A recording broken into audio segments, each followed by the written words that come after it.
Bienvenue parmi nous pour l'activité scientifique. Pour cette vidéo, nous allons montrer les propriétés de l'air à l'aide de 3 expériences.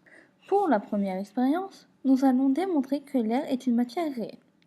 Pour cela, nous avons besoin d'une bouteille avec son bouchon, d'un cristallisoire et d'eau. On a une bouteille de 50 centilitres. On va capturer l'air qui est ambiant. On referme le bouchon pour garder l'air dedans.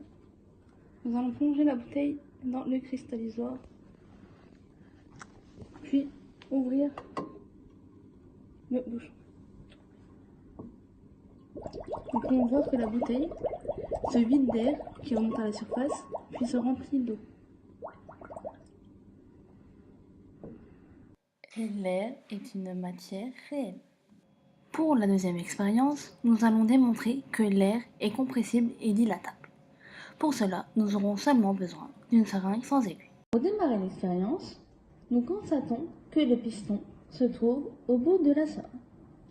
La seringue est donc vide de tout constituant.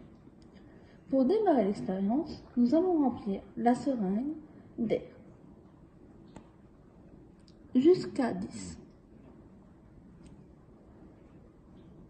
Puis, à l'aide d'un bouchon, on va fermer l'ouverture. Mais si vous n'avez pas de bouchon, il suffit de boucher le trou à l'aide d'un doigt que l'on va laisser tout au long de l'expérience.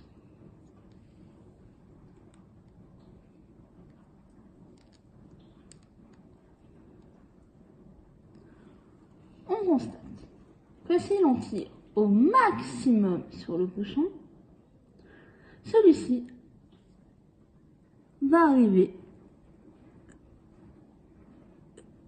environ à bout. En le relâchant, il va revenir environ à son point initial. Voici la dilatation de l'air. Maintenant, nous allons voir la compression de l'air. De même, si l'on pousse au maximum sur le piston, il va arriver environ à 5. Et si l'on relâche,